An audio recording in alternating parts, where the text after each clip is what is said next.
죽음과 나침반. 호르헤 루이스 보르헤스. 렐로트의 무모한 통찰력이 발휘된 많은 문제들 중에서 주기적으로 일어난 일련의 유혈 사건들처럼 기이한 것은 없었다.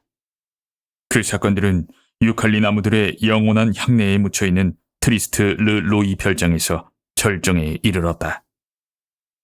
에릭 렐로트가 마지막 범죄를 막지 못했다는 것은 사실이지만 그가 그것을 예견했다는 사실엔 논란의 여지가 없다.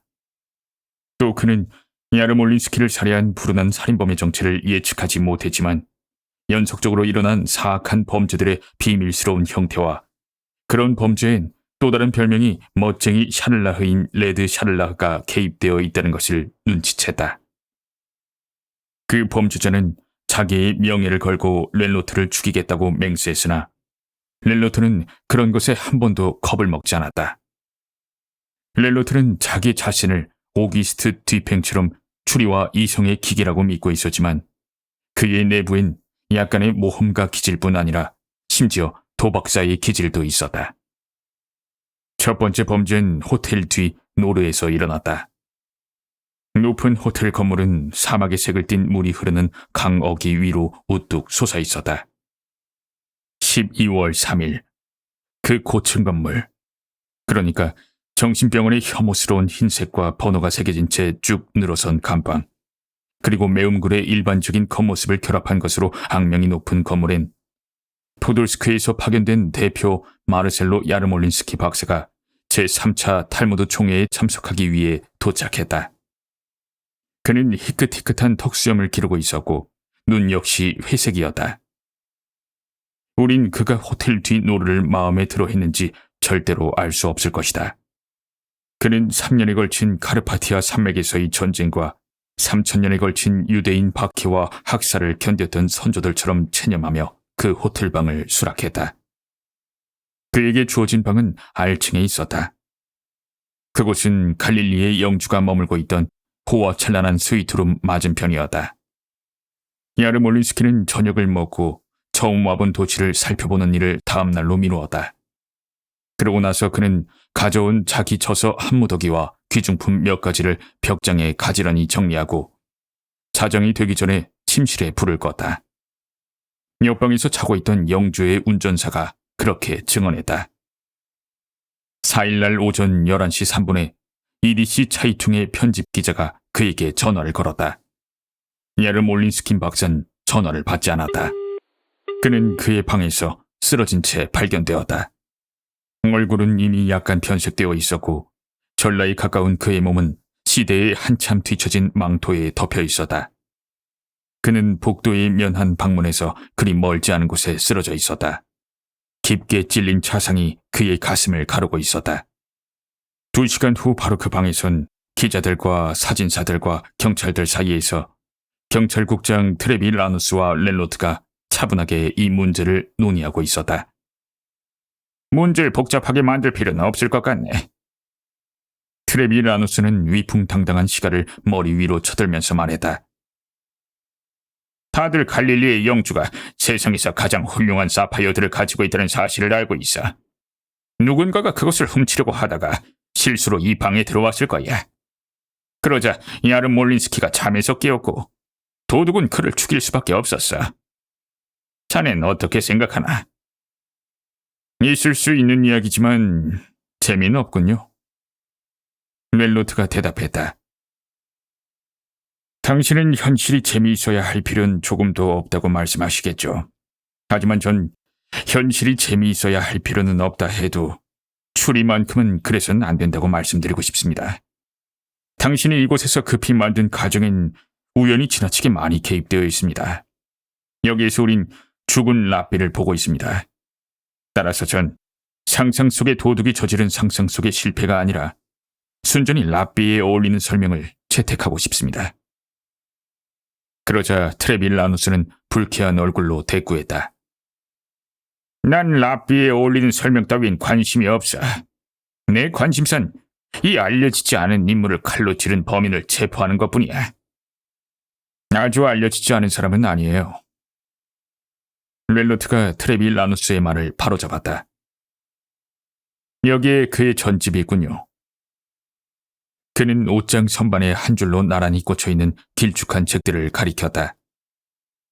거기엔 카발라의 옹호, 로버트 플로드의 철학 연구, 세페르 예치라의 직역본, 바알셈의 전기, 하시딤 교파의 역사, 테트라크라마톤에 관한 독일어 논문, 그리고 모세 오경의 신성한 명칭들에 대한 또 다른 소논문이 있었다. 경찰국장은 거의 혐오감을 드러내며 두려워하는 눈으로 그것들을 바라보았다. 그런 다음 갑자기 웃음을 터뜨렸다. 난 불쌍한 기독교인일세. 그가 대답했다. 자네가 원한다면 이 두꺼운 종이 몽치를 모두 가져가도록 하게. 유대교 미신에 관해 조사하면서 내 시간을 낭비할 수는 없으니까. 아마 이 범죄엔 유대교 미신의 역사와 관계가 있을지도 모르죠. 렐로트가 나지막이 중얼거렸다. 기독교 신앙이 그렇단 말이에요. EDC 차이퉁의 편집 기자가 용기를 내서 덧붙였다. 그는 근시의 무신론자이며 몹시 소심한 사람이었다. 아무도 그의 말에 대답하지 않았다. 경찰관 중 하나가 소형 타자기에 꽂힌 종이 한 장을 발견했다. 거기엔 끝맺지 못한 다음과 같은 문장이 적혀 있었다. 이름의 첫 번째 글자가 쓰였다. 렐로트는 간신히 웃음을 참았다. 갑자기 에서가 혹은 히브리 학자가 되어버린 그는 죽은 사람의 책들을 꾸리라고 지시했고 그것들을 자기 아파트로 가져갔다. 그는 경찰 수사엔 관심을 두지 않은 채 그 책들을 공부하는 일에 몰두했다. 한 8절판 책은 그에게 경건파의 창시자인 이스라엘 바알셈 토브의 가르침들을 드러내 주었다. 다른 책은 입에 올리기엔 너무나 황송한 하느님의 이름인 테트라그라마톤의 힘과 공포를 밝혀주었다. 또 다른 책은 하느님이 비밀의 이름을 가지고 있다는 주제를 담고 있었는데 거기엔 페르시아인들이 마케도니아의 알렉산더 대왕의 것이라고 여기는 유리 구체와 몹시 흡사한 하느님의 9번째 속성이 담겨 있었다. 그것은 바로 만물의 영속성, 즉 즉각적 지식으로 그것들이 우주 속에서 어땠으며 지금은 어떠하고 앞으로는 어떠할지를 다루고 있었다. 히브리 전통에서 하느님의 이름은 99개로 열거된다. 히브리 학자들은 이 불완전한 숫자를 짝수에 대한 불가사의한 두려움 탓으로 돌린다. 하시딤 교파는 그런 공백이 바로 하느님의 100번째 이름, 그러니까 절대적 이름을 지적한다고 주장한다. 며칠 후 렐로트는 이시디 차이퉁의 기자가 찾아온 탓에 학문의 세계에서 잠시 눈을 돌려야 했다. 편집 기자는 살인사건에 관해 이야기하고 싶어 했다. 렐로트는 하느님의 다양한 이름들에 관해 이야기하고자 했다. 그러자 기자는 탐정 에릭 렐로트가 살인범의 이름을 찾아내기 위해 하느님의 이름들을 연구하는 데 전념하고 있다는 3단 기사를 실었다. 언론의 단순화 작업에 익숙했던 렐로트는 분개하지 않았다. 누굴 막론하고 누군간 아무 책이나 살 수밖에 없다는 사실을 깨달은 상인 하나가 하시딤 교파의 역사 보급판을 출간했다. 두 번째 범죄는 1월 3일 밤 수도의 서쪽 교회 지역 중에서도 가장 외지고 인적이 드문 곳에서 일어났다. 새벽녘에 고독한 이 지역을 순찰하던 기마 경찰관 하나가 오래된 페인트 공장의 대문 앞에 판초를 뒤집어 쓴 채 쓰러져 있는 사람을 발견했다. 딱딱하게 굳은 얼굴은 마치 피의 가면을 쓰고 있는 것 같았다. 깊은 칼자국이 그의 가슴을 갈라놓고 있었다. 벽엔 노란색과 빨간색의 마른 목골 무늬 위로 분필로 그려놓은 몇 개의 글자들이 있었다. 그 경찰은 그 글자들을 하나씩 읽어내려갔다. 그날 오후 트레빌라누스와 렐로트는 멀리 떨어져 있는 사건 현장으로 향했다. 그들이 탄 자동차 좌우로 도시가 무너져 내리고 있었다. 하늘은 넓어져갔고 집들은 갈수록 보잘것 없어졌으며 벽돌 공장의 가마나 포플러 나무는 갈수록 위세를 떨치고 있었다. 그들은 볼품없는 목적지에 도달했다. 그곳은 제멋대로의 석양빛을 어느 정도 반사하고 있는 것처럼 보이는 장밋빛 담장들이 늘어선 골목길의 끝이었다. 죽은 자의 신원은 이미 확인되어 있었다. 그는 다니엘 시몬 아세베도였으며 북쪽의 오래된 빈민굴에선 약간의 명성을 누리고 있는 사람이었다. 그는 마부에서 정치 깡패까지 올라갔다가 다시 도둑으로, 그리고 마침낸 경찰 끈앞으로 전락한 사람이었다. 두 사람 모두 그 특이한 죽음이 그에게 어울린다고 생각했다. 아세베도는 권총이 아니라 단도를 잘 다룰 줄 알던 무법자 세대의 마지막 대표자였기 때문이다. 분필로 그려놓은 글자들은 다음과 같았다. 이름의 두 번째 글자가 쓰였다. 세 번째 범죄는 2월 3일 밤에 일어났다. 1시가 되기 조금 전에 트레빌 라누스 경찰국장 사무실 전화벨이 울렸다. 어떤 남자의 걸걸한 목소리가 속속들이 비밀스러운 어조로 말했다. 그는 자기 이름이 긴즈버그 혹은 긴스버그이며 합당한 보상을 해준다면 아세베도와 야르몰린스키의 죽음에 관련된 세세한 정보를 제공할 수 있다고 말했다. 밀고자의 목소리는 시끄러운 휘파람 소리와 나팔 소리에 파묻히고 말았다. 그런 다음 전화는 끊기고 말았다. 장난 전화일 가능성을 배제하진 않았지만 트레빌 라누스는 조사를 통해 그 전화가 톨론가에 있는 리버풀 하우스라는 술집에서 걸려왔다는 사실을 알아냈다. 그곳은 세계 각지의 풍경화들과 우유가게, 장려촌과 성경 판매상들이 함께 살고 있는 지저분한 거리였다. 트레빌 라누스는 리버풀 하우스의 주인과 전화통화를 했다. 그 주인은 이젠 정직하게 살면서 더러운 과거를 거의 극복한 아일랜드의 전과자 블랙 피네건인데, 자기 가게의 전화로 마지막 통화를 했던 사람은 세입자인 그리피우스라고 하는 사람이며 조금 전에 몇몇 친구들과 함께 나갔다고 말했다. 트레빌 라누스는 즉시 리버풀 하우스로 갔다. 주인은 그에게 다음과 같이 말했다. 일주일 전에 그리피우스는 술집 위층에 있는 방을 빌렸다. 그는 부스스한 회색 구렛나룻을 기른 갸름한 얼굴의 소유자였으며 아무런 특징이 없는 검은 양복을 입고 다녔다. 피네그는 의심할 나위 없이 과도한 방값을 요구했다. 그리피우스는 그 즉시 부르는 금액을 지불했다. 그는 한 번도 외출하지 않았다. 자기 방에서 저녁과 점심 식사를 하곤 했으며 주점에도 거의 얼굴을 보이지 않았다. 그날 밤 그는 전화를 걸기 위해 피네건의 사무실로 내려왔다. 굳게 닫힌 소형마차 한 대가 주점 앞에 멈추었다. 마부는 마부석에서 꼼짝도 하지 않았다. 몇몇 손님들은 그가 곰 가면을 쓰고 있었다고 떠올렸다. 마차에서 2명의 어릿광대들이 내렸다. 키가 몹시 작았고 누가 보아도 술에 만취해 있다는 것을 알 수 있었다. 그들은 축제의 나팔을 불어대면서 피네건의 사무실로 쳐들어가더니 그리피우스를 껴안았다. 그리피우스는 그들을 알고 있는 것처럼 보였지만 차갑게 인사했다. 그들은 이디시어로 몇 마디를 주고받았다. 그리피우스는 낮고 쉰 목소리로 조용히 말했고 광대들은 찢어질 듯한 가성으로 말했다. 그런 다음 그들은 2층의 구석방으로 올라갔다. 15분 후에 세 사람은 몹시 행복한 표정으로 내려왔다. 그리피우스가 비틀거렸던 것으로 보아 나머지 두 사람처럼 술에 몹시 취한 것 같았다. 그는 가면을 쓴 두 어릿광대들 사이로 우뚝 솟은 채 현기증을 느끼며 걸어갔다. 주점 안에 있던 한 여자는 노란색과 빨간색과 초록색의 마른 목골을 기억했다. 그는 2차례 비틀거렸으며 2번에 걸쳐 어릿광대들은 그를 부축했다.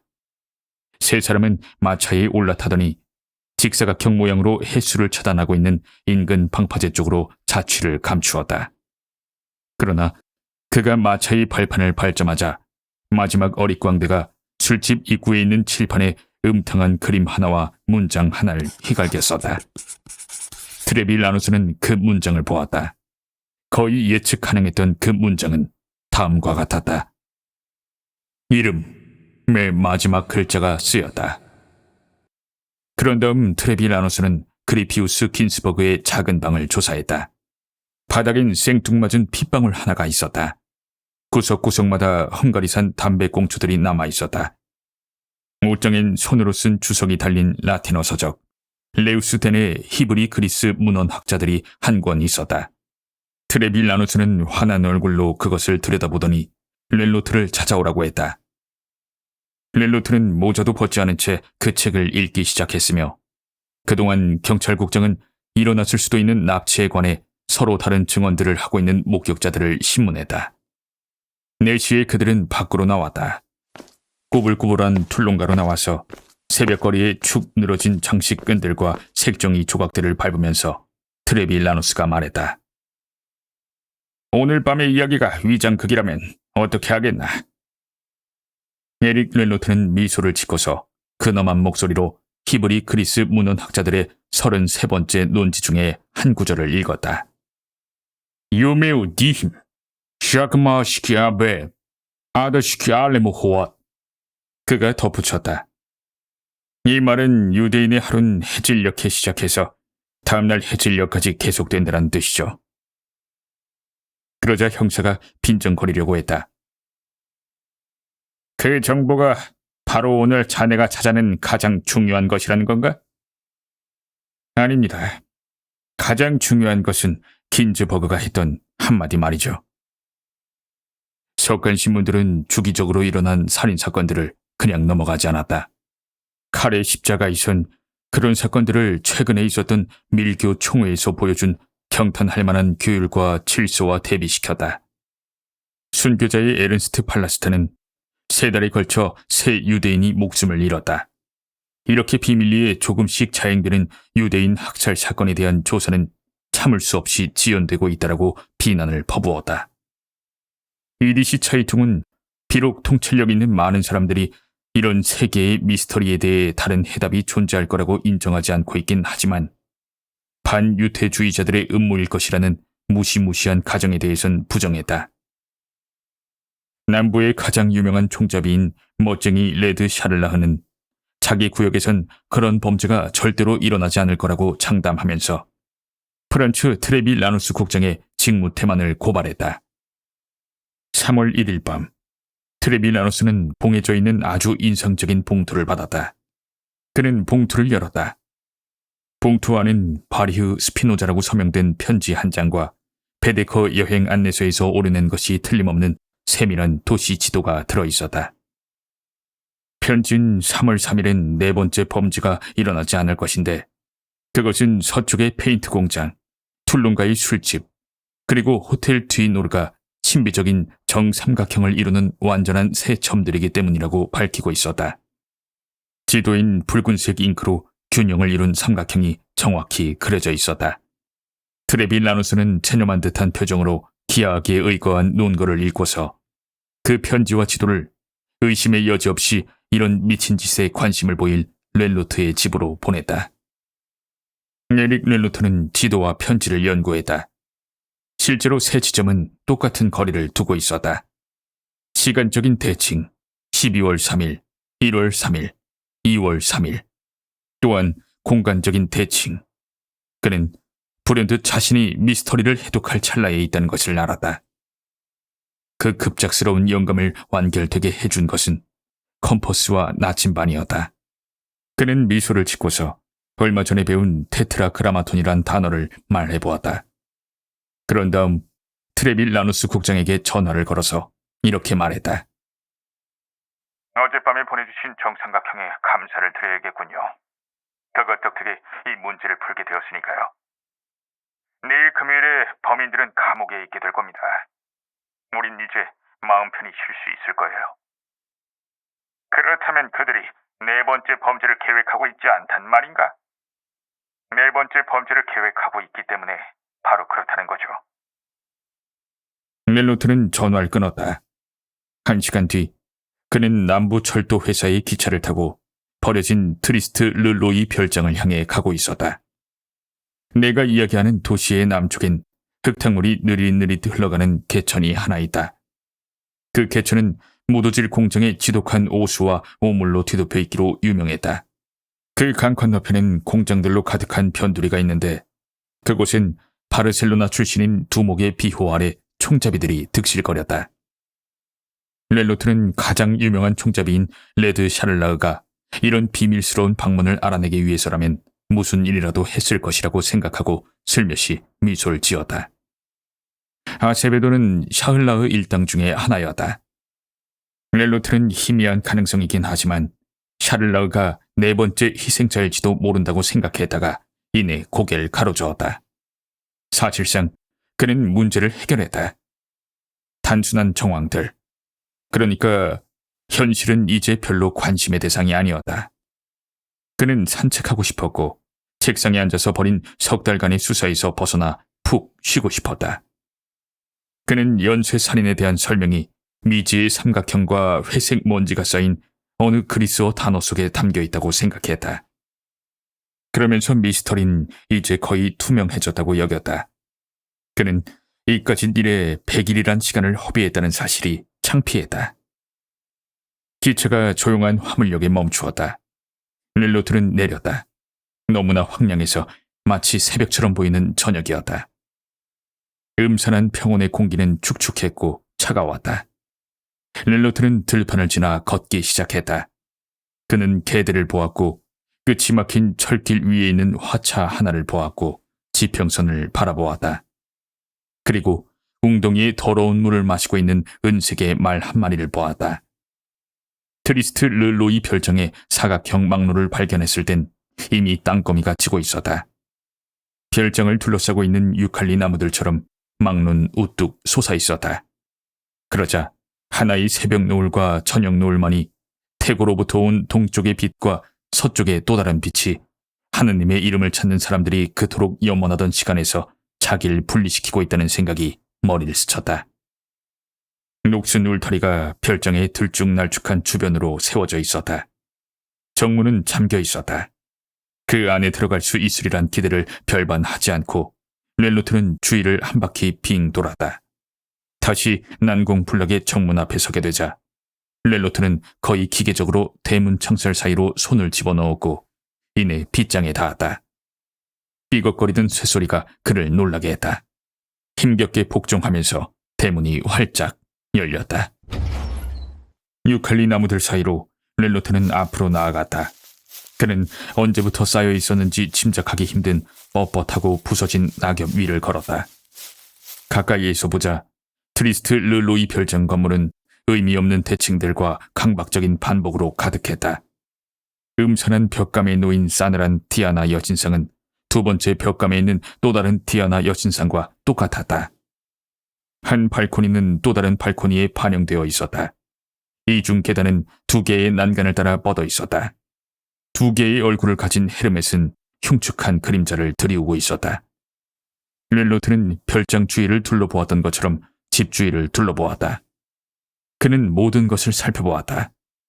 그리고 테라스 높이에 있는 아주 조그만 덧문 하나를 보았다. 그는 그 문을 밀어 열었다.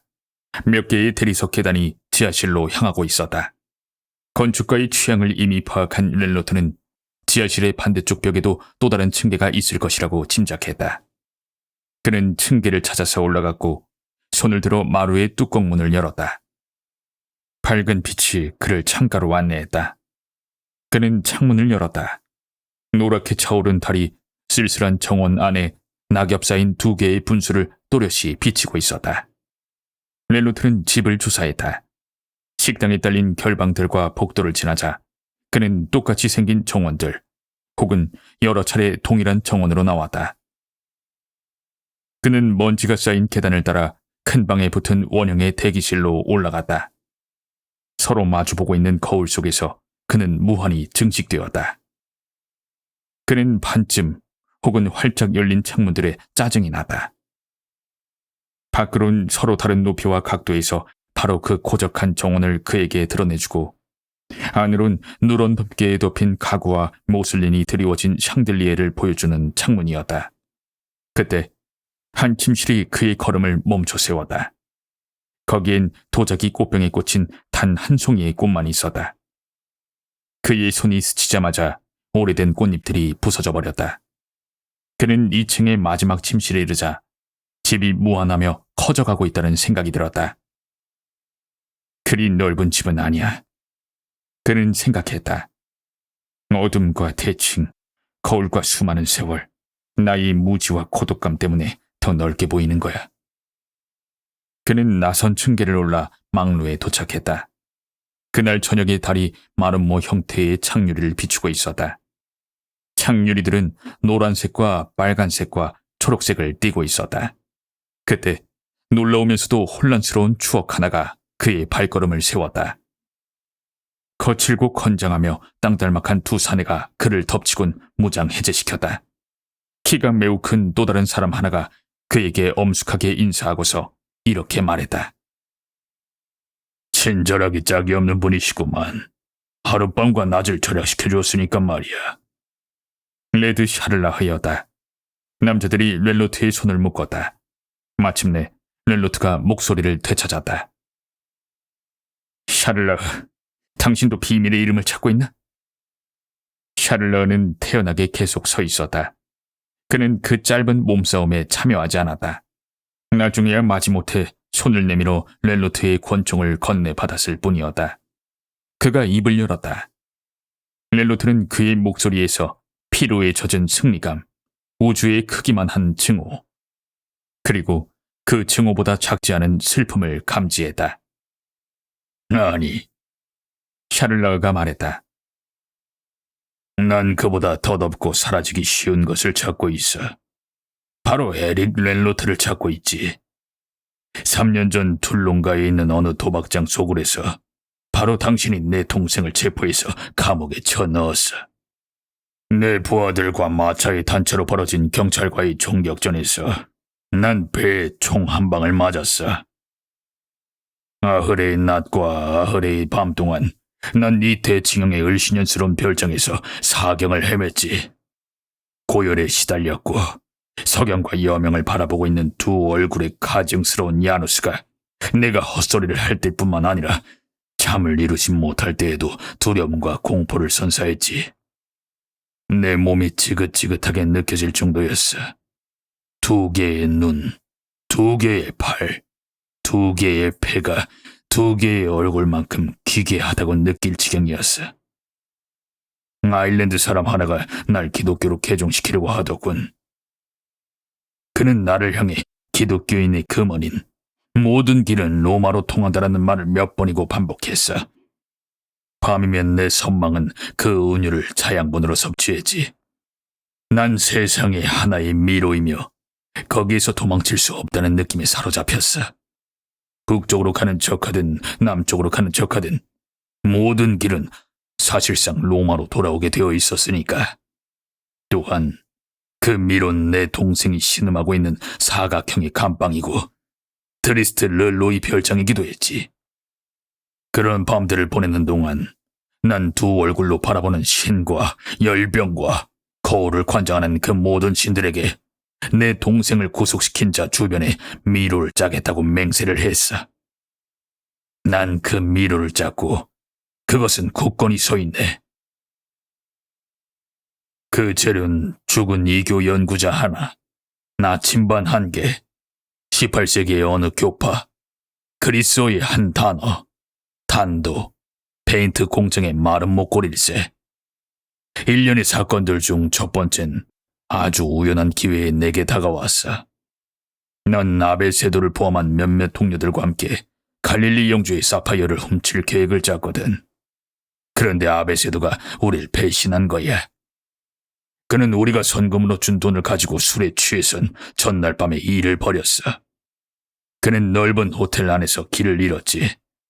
그리고 새벽 2시쯤에 야르몰린스키의 방 안으로 난입했어.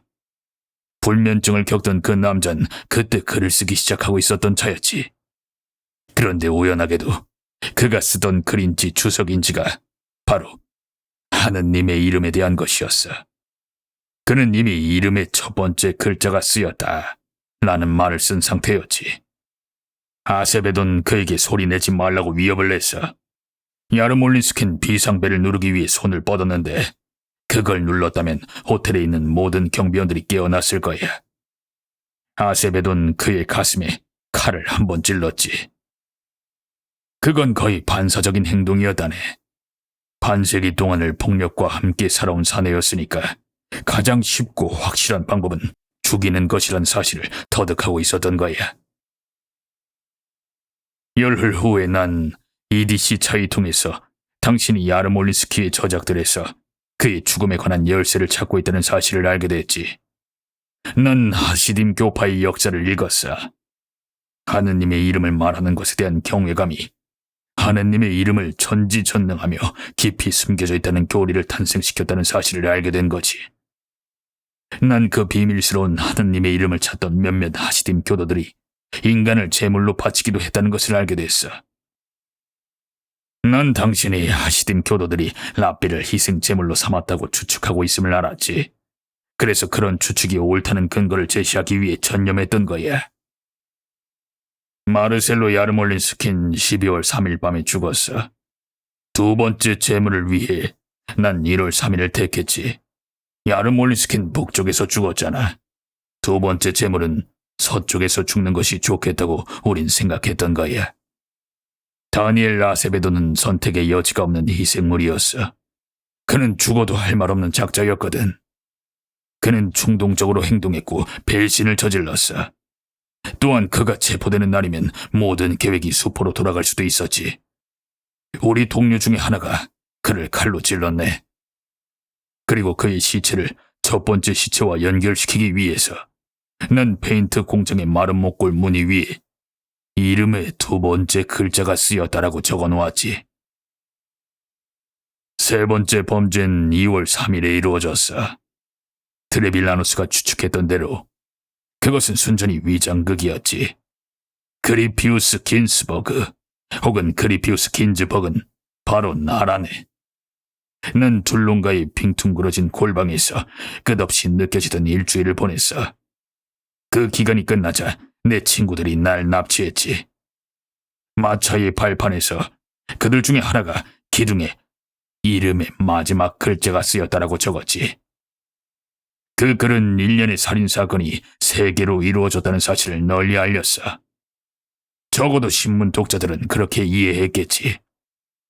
하지만 난 당신, 그러니까 탁월한 추리력을 가진 에릭 렐로트가 4개의 사건이라고 깨닫도록 하기 위해 반복된 단서들을 끼워 놓았지. 북쪽에 남은 하나의 표시, 동쪽과 서쪽에 남은 또 다른 표시들은 남쪽에서 4번째 표시를 필요로 하고 있었어. 테트라그라마톤, 즉 야훼라는 하느님의 이름은 4글자로 이루어져 있어. 그리고 어릿광대들과 페인트 공정의 상징은 4번째 사건을 암시하고 있었지. 레우스덴의 책에 나오는 한 대목에 밑줄을 그어 놓은 사람은 바로 나였어. 그 대목은 히브리 사람들이 하루를 해질녘부터 다음날 해질녘으로 계산한다는 것을 말해주고 있었지. 그러니까 그 대목은 매달 4일에 살인이 일어났다는 것을 깨우쳐주지. 난 정삼각형을 트레빌라누스에게 보냈어. 난 당신이 부족한 점을 덧붙일 것이라고 예견했지.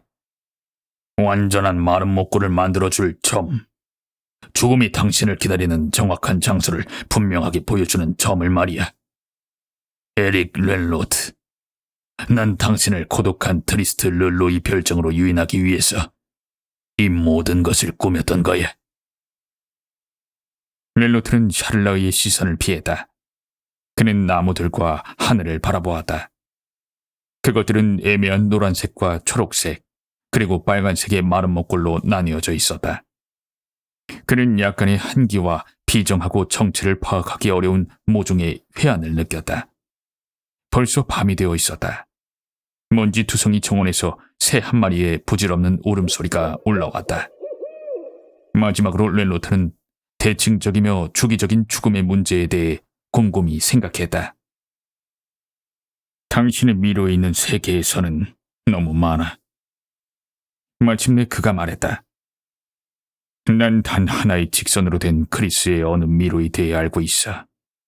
수많은 철학자들이 그 직선 속에서 길을 잃었던 것과 마찬가지로 보잘것없는 탐정도 충분히 길을 잃을 수 있을 거야.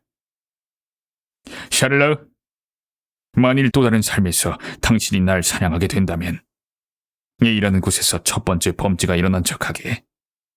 그런 뒤 두 번째 범죄는 A에서 8km 떨어진 B에서, 그 뒤에 세 번째 범죄는 A와 B에서 4km 떨어진 C에서, 그러니까 두 곳의 중간 지점에서 벌이게. 그런 다음 A와 C에서 2km 떨어진 D에서 날 기다리게나. A와 C의 중간 지점에서 말이야. 당신이 지금 트리스트 르로이에서 나를 죽이게 될 것처럼 D에서 날 죽이게나. 그러자 샤를라흐가 대답했다. 다음에 당신을 죽이게 된다면 그 미를 쓰기로 약속하지. 눈에 보이지도 않고 끝도 없는 하나의 직선으로 된 그 미로에서 말이야. 그는 몇 발자국 뒤로 물러섰다. 그런 다음 아주 조심스럽게 방아쇠를 당겼다.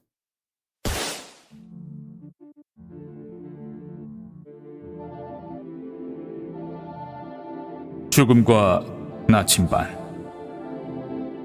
호르에 루이스 보르에스.